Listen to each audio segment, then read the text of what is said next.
What's going on, everyone? It's Tay, aka Slay, and I have some thoughts to share with you today. I filmed an entire video yesterday about holding our faves accountable in cancel culture. And I didn't edit it because I finished filming around quarter to 10, and 10 p.m. is my bedtime. I get up at 5. And I was going to edit it tonight and upload it. I may still do so later in the week, but I want to talk about something that I saw on Twitter tonight. So, as I was getting ready to leave work, I saw that a drama channel that I follow, Nick Snyder, had quote tweeted a tweet from one Jackie Ina. And I'm going to read it for you now since I'm not savvy enough to put screenshots on the screen. Jackie tweeted, "All you have to do to be deemed genuine on YouTube. Be white. Be a woman. Cry." She did a video insinuating someone is a predator, something another influencer verbally said himself, and not a single person asked for actual proof of it. There are so many interesting things here. We all know what she's talking about. She's talking about Tati and James Charles. And from what I gather, she's comparing that situation to her situation from actually exactly a year ago, the situation between her and Petty Page. My memory may be a little fuzzy, but I remember Jackie having much more support than Paige. I don't remember anybody, and I wasn't really active on Twitter at the time. I'm much more active now than I was a year ago. But I don't remember a lot of people demanding. I saw more people asking for an apology, and an apology on YouTube since she brought it to YouTube. I saw more people demanding a YouTube apology than asking her for proof that Paige was indeed the hacker that stole $1,500 from her. And two sources proved that Paige was innocent. Mango Tea came with the tea that there was a hacking incident that hit the Chipotles here in New York City the weekend that she was here, and one of the Chipotle locations was one of the ones that she had patronized when she was here. And Paige also provided proof that there was a Gmail hacking going on at the same time that Jackie's email was hacked, and she started seeing all of those spam emails and the money taken out of her bank account. So, given the timing, I think she believed she had circumstantial evidence. Maybe she was just being vindictive. I want to say, so that it is loud and clear, I am not excusing what Jackie did at all. I did not, will never agree with her falsely accusing Paige. I would still like a YouTube apology. But at this point, I don't know if Paige cares about it. I know Jackie doesn't. She said many times people need to just move on. Sounds familiar. But the reason I'm making this video is because I truly believe that there was something valuable in what Jackie was trying to say. She just went about it the wrong way. One of the reasons it affected me so much was people's reaction to what she said. Because it wasn't just people defending Tati. She didn't need to tear Tati down to make a point. That I agree with. Sorry, my cat's going crazy right now. Because I'm not paying attention to her. The space I believe Jackie was coming from, for the people who say, why does it always come down to race with her? And I'm being the realest I can be right now. It's always about race because we cannot hide the fact that we are Black women. Everything is about race for us because our skin color has been politicized since our ancestors were brought over from Africa. Whether you want to acknowledge that or not, sorry for that. If you want, it doesn't matter if you want to acknowledge that or not. We are treated differently in this country and in this world simply due to the amount of melanin that we have in our skin. It's the truth. And I'm not saying that in a woe is me, pity me, I deserve all of these special privileges, I should be allowed to say whatever I want to say type of thing. I'm saying that because that is the reality that I live with. I don't know a Black person who hasn't been called the N-word. And I'm not talking about by other Black people. I have been with, I've dated all across the spectrum. And anytime that I am with a white man, there are insults hurled at me. I remember being in high school, just hugging a white friend of mine and hearing, what has this world come to? I was 17. Hugging a white friend of mine. Yes, he was male. We weren't dating, but he was one of my close friends. Just giving him a hug. And people questioning that simply because our skin tones didn't match.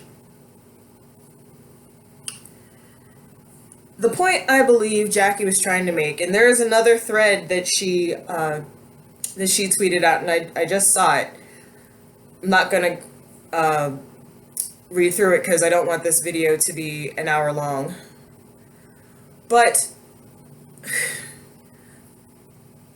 whether people want to admit it or not, Black creators are treated much differently on YouTube. There's a channel that has blown up like others in the wake of the James Charles and Tati debacle. And that channel name is As Told by Kenya. She's a wonderful creator. She just sits in front of her camera, speaks her mind on different topics. She's got so many incredible ideas. I love watching her videos. Sometimes I just leave them on in the background so I can hear her points while I'm doing other things. But she made a very valid point in one of her videos where she says that the myth that Black people can be as successful as their white counterparts on YouTube, that's exactly what it is. It's a myth. You know, I'm sitting at 169 subscribers, and I know that's part of that is my fault because I haven't uploaded. My first video was 3 days ago, and that was my first video in 3 months. I totally take the blame for that. But, and I made sure to take some notes because I wanted to highlight this. Nima Tang has been on YouTube since July of 2013. So almost 6 years. She just reached 1 million subscribers. Jackie has been on YouTube for over 10 years. She has 3 million subscribers. James Charles was on YouTube for what? Shush! Sorry. James Charles had been on YouTube, what, nearly 3 years ago? So is around where he said he met Tati? 16 million subscribers. Yes, he paints landscapes on his face and all of these things. But I can't name a single Black boy in beauty that has 1 million subscribers.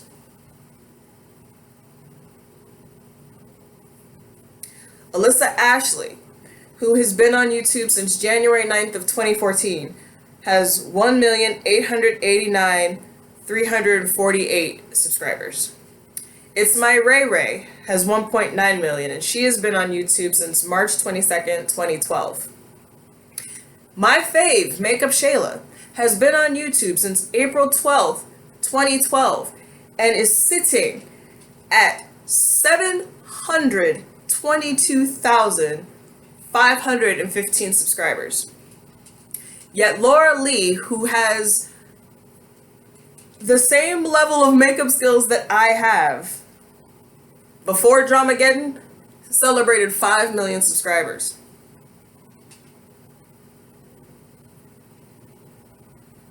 I can name so many white YouTubers that are sitting in the millions. The Paul brothers, millions upon millions. They set the record, I think, for most subs gained in a day. Logan Paul, after his controversy gained 1 million subscribers. I think one of the biggest black YouTubers besides Jackie is like KSI.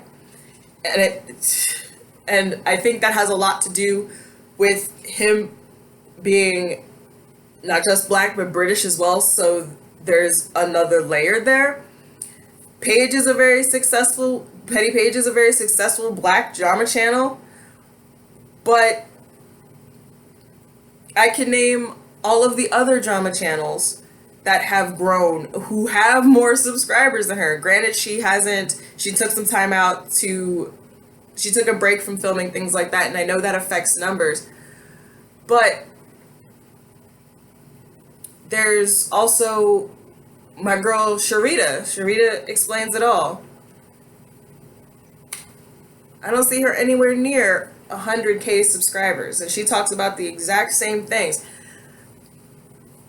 Kenya, in her video, the same video I'm referencing, I can't remember the name of it right now, talked about how she was watching one of Jackie's videos at school, and an acquaintance came over and said, "I know I'm white, but I watch Jackie."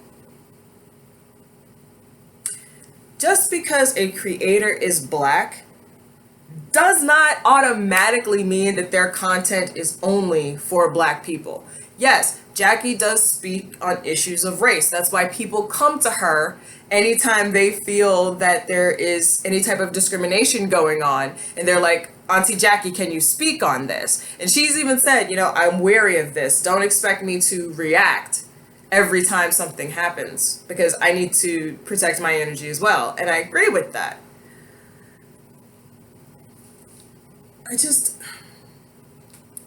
Speaking from my own experience, and again, people asking why it always comes down to race, we can't run away from this. This doesn't come off. If you honestly believe that the way we move in the world isn't affected by this, you've got another thing coming. To take it out of the YouTube sphere, let me tell you about my real life. If I was able to put my video back up where I talk about my job, it would make more sense. But I'm going to talk a little bit about my job. I've been there. I'm moving to California in August. If I was staying till September 4th, 2019, I will have had 12 years at this job. I have never been promoted. I have only gotten a raise maybe twice in the time that I've been there. And one time I got a raise was because they were trying to compensate, because they were going from a 45-hour work week where everybody worked from 8 a.m. to 6 p.m. with an hour lunch break, and they went to a 40-hour work week. So they had to crunch the numbers and make up for the time lost. Anytime I have gotten a raise outside of that, it's been 1%, 2%. When I asked my boss if I could be made a manager, because I had been there for 7 years, so that the manager that I had, who had never done my job, wouldn't need to be bothered by me asking her to make decisions relevant to my team because I'd been doing the work, I was told I was high as I could go. Yet, and it had nothing to do, because the people that I was supporting, their job was different, but it wasn't any more complex, because I helped them do some of their work. If there was just too much, if there was an overflow, we were trained to do some of what they did. People who have left the organization have told me that you could train a puppy to do what they did. My current boss is like, I don't use my brain every day. I complained about, not using my brain. I wanted to do a job where I was mentally stimulated and intellectually challenged throughout the day. And she's like, I don't use my brain all day.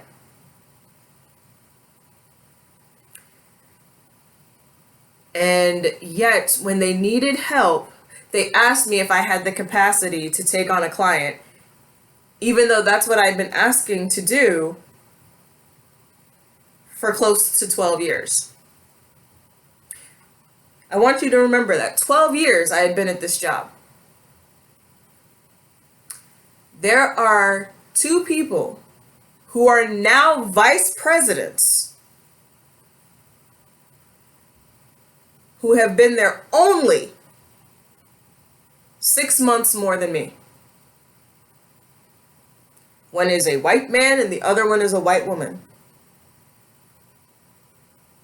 It's not about qualifications, because everybody in other departments who are higher than those 2 have told me that the fact that I have been there and that I have been willing to learn and have made myself available, whatever excuse, because no, I don't have a college degree, but they say given as long as I've been there and the tenacity that I've shown, that shouldn't have held weight.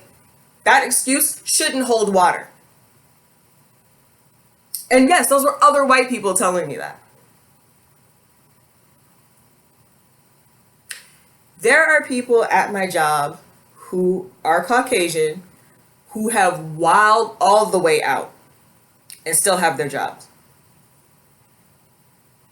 I looked at someone wrong and nearly lost my job. Let's take it back even further. I used to be a hostess at Olive Garden. I grew up in Virginia, the part of Virginia that didn't believe it was part of the South. I'm like, we are below the Mason-Dixon line. We were part of the Confederacy during the Civil War. It's the South. It's not the deep South. It's the South. You had all kinds of people coming through. People would comment about how well-spoken I was, how they were shocked that I could speak so well, and that I deserved a raise. That's not a compliment. You saw me and immediately assumed that I would sound ignorant in some way because of my skin color.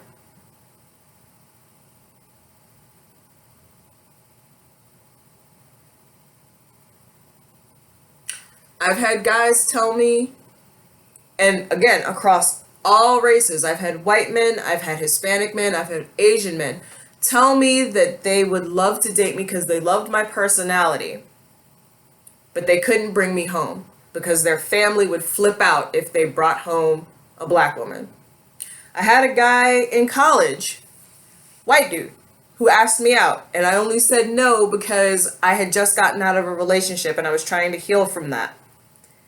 And he told me, well, it makes perfect sense because my sister married an Indian man, so what would it look like if I brought you home?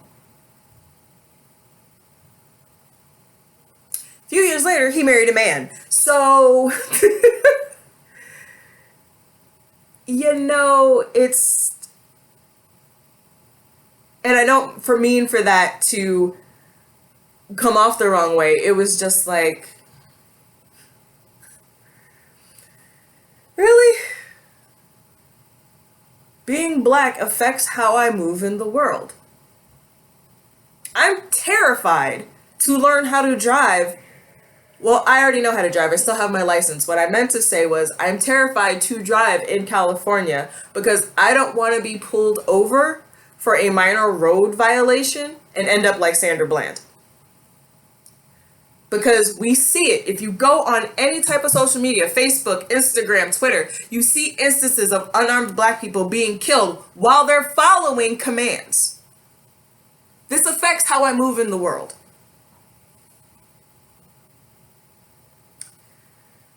I was told, to bring it back to the point of how black YouTubers are perceived differently than white YouTubers, I was told in high school, and again, I understand kids are cruel, whatever. It's the same.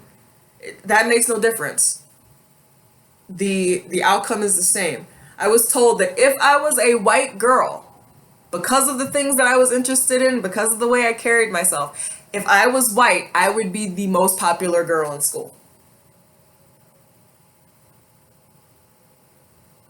That's how it is on YouTube. People think that they cannot watch black beauty YouTubers when all they're doing is putting the product on the way the white YouTubers do. They're doing the same things. They're creating similar or more creative looks, but people feel that they can't watch them. Why? Because they feel they can't relate to them. They want to see someone who looks like them. They want to see the way certain colors show up on their skin tone. That's how I found Jackie, because I wanted to learn how to do a smoky eye. The first person I saw do a smoky eye on YouTube was Wayne Goss. But I said, I want to see how a smoky eye looks on a black woman. So that I get. But if you watch a lot of Jackie's content, if she's just reviewing a product, all she's doing is putting it on the same way a Laura Lee, the way an Angelica Nyquist, the same way a Samantha Ravindal puts on a product. She's using a setting powder. She's putting it on the same way a Manny MUA, a Jeffree Star, a James Charles would be putting it on.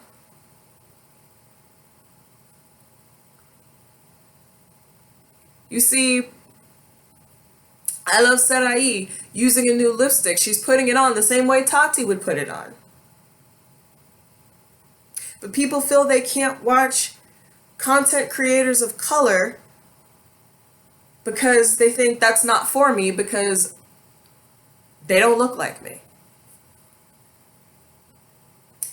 That's why representation matters. Because you want to see somebody that you feel that you can relate to because they have a similar experience in the world. And Kenya made another point where it does seem like white YouTubers are pushed to the forefront. I remember watching the horrific YouTube Rewind. I don't remember seeing... Yeah, you got Will Smith. I don't remember seeing a lot of... And yeah, Liza Koshy was in a snippet. I don't really recall seeing a lot of creators of color being uplifted in the YouTube Rewind. It's discouraging. It's discouraging being a black woman in this space. It's discouraging to be a black woman in any space. It can be. I have had my interests invalidated simply because I'm a black woman. I'm a geek. I didn't just go to see Avengers Endgame because, you know, I'm a casual moviegoer and it was the movie event of the century and I just felt that I had to be a part of it because I wanted to know what people were talking about when they talked about this movie. No, I have seen nearly every single Marvel movie. I read Marvel comics. I go to Comic-Con. I'm a cosplayer. I had a podcast and I have a channel where I discuss, it's now called Journey of a Grown Geek Girl, where I have discussed comics and comic book movies. But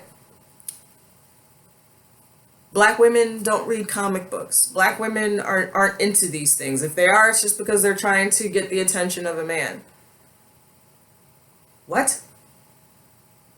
If I meet somebody, that's how I have some of the followers I have on Twitter now, where, you know, I was on a dating app and I was talking to a guy and I was telling him that if Warner Brothers and DC really wanted to keep making their comic book movies dark and gritty, they can use this one Green Lantern storyline because it's dark and because it's gritty.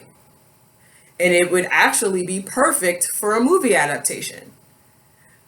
because it goes against the normal superhero tropes. You have a superhero losing his damn mind and having to be controlled by his peers.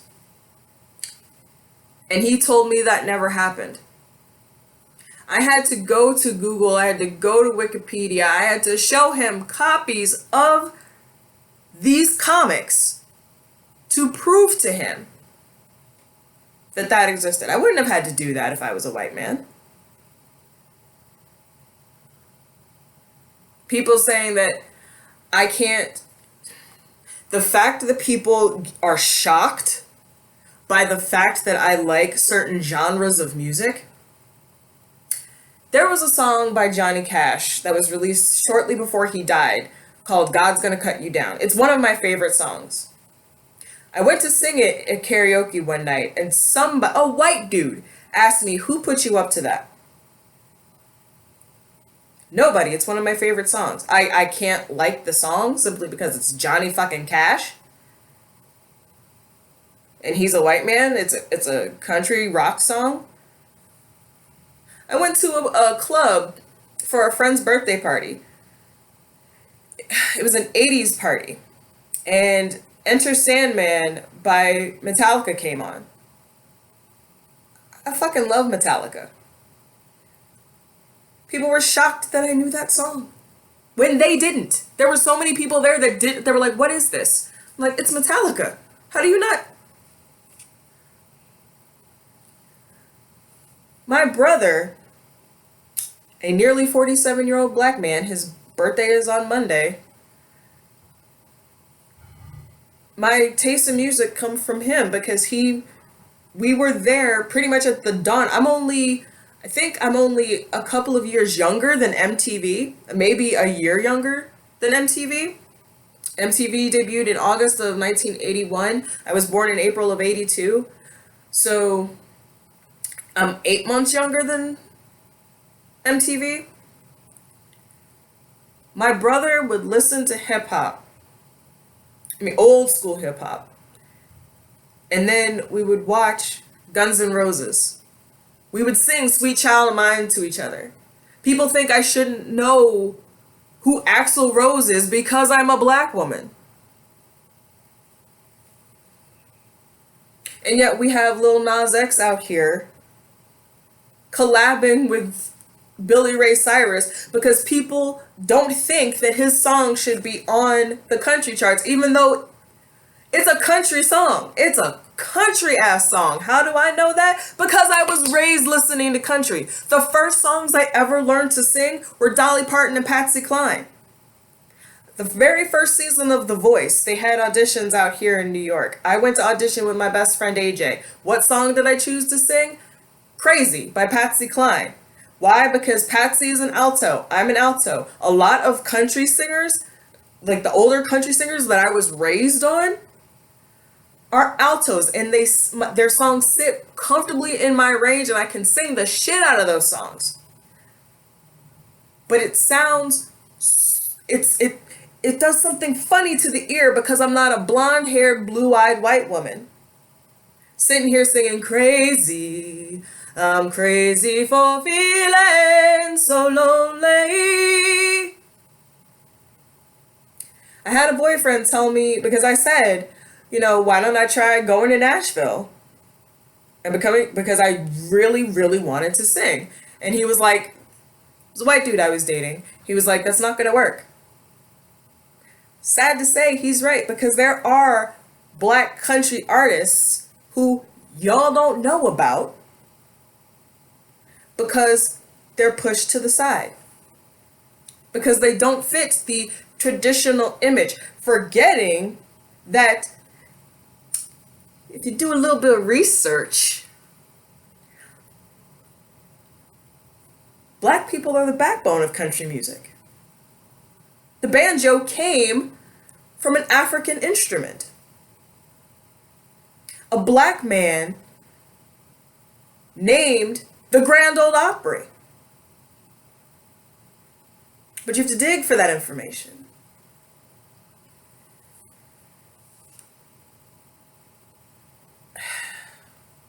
It's exhausting.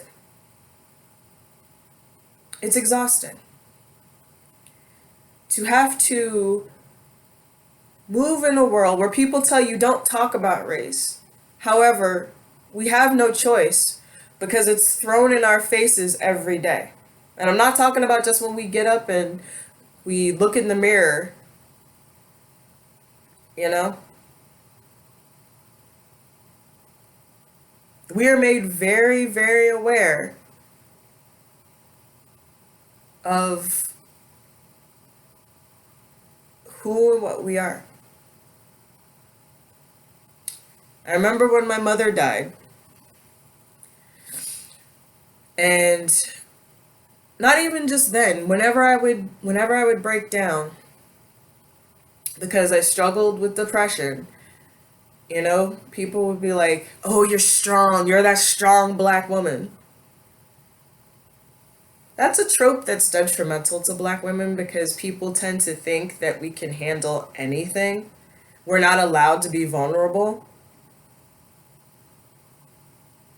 That's why there are people who defaced the statue of the father of gynecology because he did horrific experiments on black women because he didn't believe that we felt pain.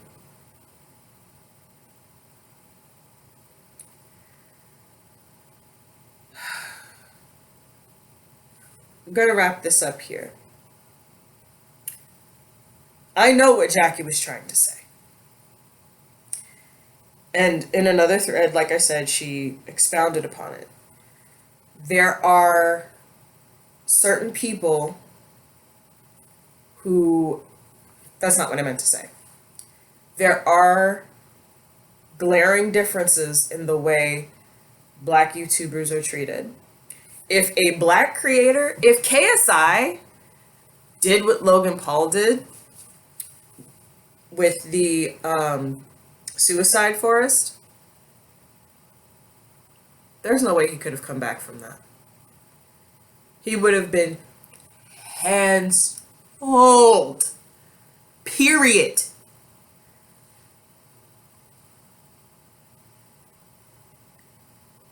It's sad to sit back and, I mean, that whole thing, it's not just a line on Scandal. That whole thing of you have to work twice as hard to get half of what they have, it's not just a line on Scandal. It is the reality of many a black person. And money doesn't change that. LeBron James had the N-word spray painted on his gates. Like, yes, you may be successful. Yes, you may be making all these moves. Yes, you may be making your community better. But don't forget, this is what we see you as. That's the overall picture. That's why Jackie speaks up. Because these things still happen to us. And I know it's uncomfortable.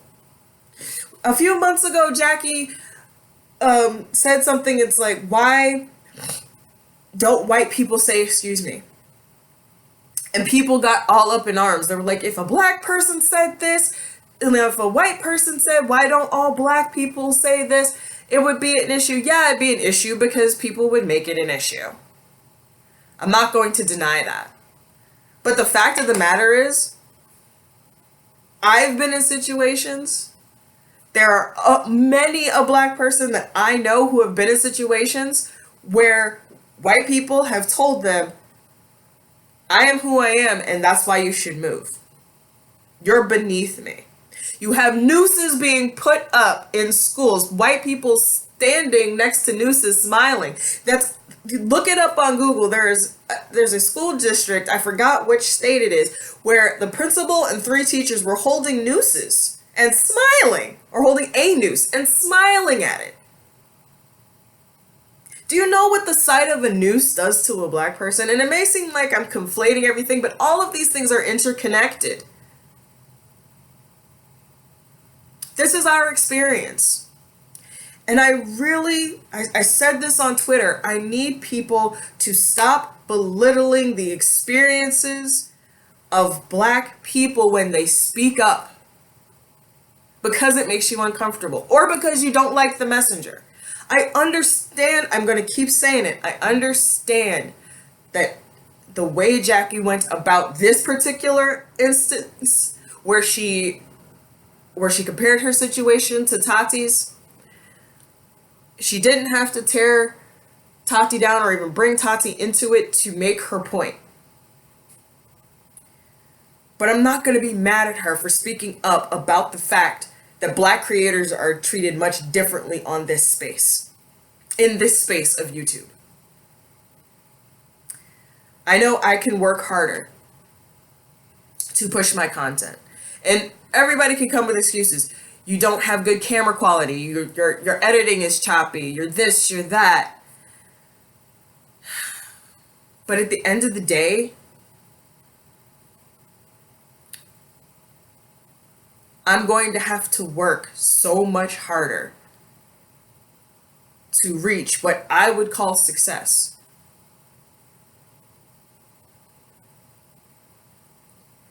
And I know that. And it's not just on this YouTube space. It's anywhere. And anytime we gain success, it's always questioned.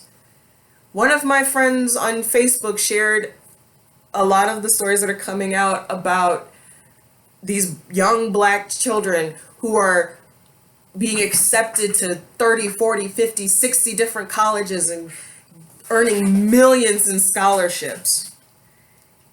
And the first thing somebody commented was, why are they applying to so many schools? Is it a competition? Hell fucking yeah, it is. I'm sorry.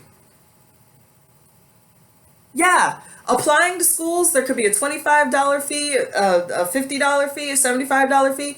Yeah. Applying to college can cost some coin. So it may seem extraneous to you to apply to more than 5 schools. But the fact of the matter is, we have to work harder to be accepted. To get that letter saying, yes, we want you, your credentials are good enough to come to this school.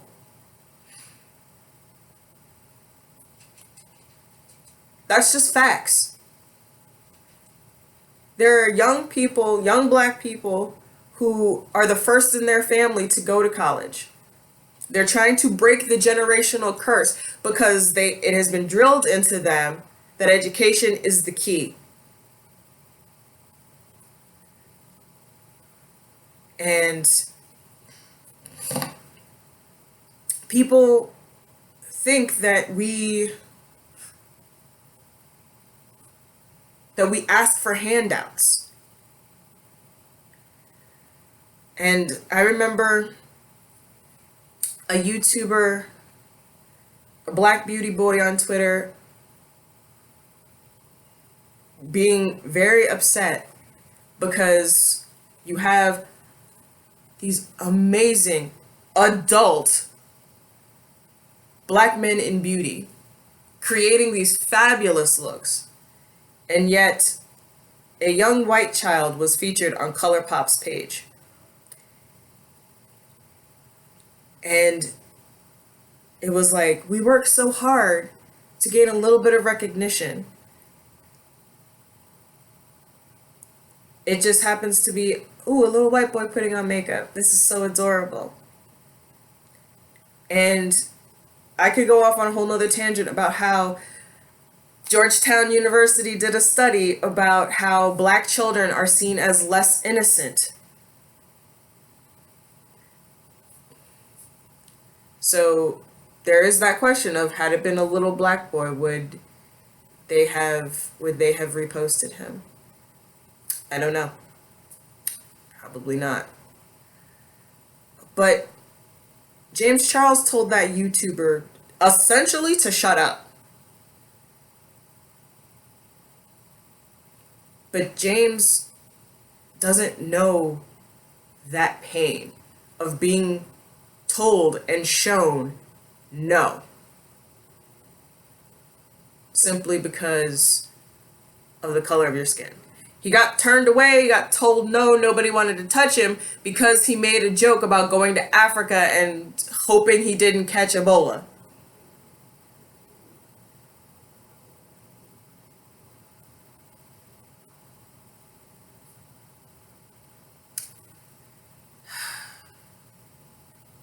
It's extremely... It hurts. It hurts to see people that I admire and follow and content I consume ask that question. And I'm trying not to get emotional about it. Why does it always come down to race? And that's why a lot of people don't speak up. Because they're tired of that question being asked. Kenya said something very interesting. She's like, we didn't politicize our hair, our style of dress, our music. We didn't politicize our culture. The majority did. And yes, when I say the majority, I mean white people. And it's something that generations of us fight against in our own way every single day. Because if we don't speak up, it's hard to know who will. A lot of people stay silent. So we have to advocate for ourselves. I want you to keep that in mind the next time I speak up, the next time Jackie speaks up, the next time anyone from any marginalized group speaks up. Ask them, why? What are you feeling? What is your experience? Help me to understand. Please.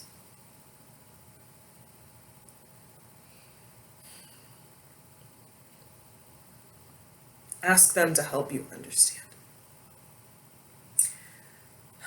I'm going to end it here. If you've made it this far, thank you so much for watching. I'm sorry I'm getting emotional. I'm going to try to make sure that my next video isn't so heavy. So please be sure to like, comment, subscribe, all of those good things. I know there are a lot of happier videos you could have watched today. So I humbly thank you for coming to Slay. Good night, guys.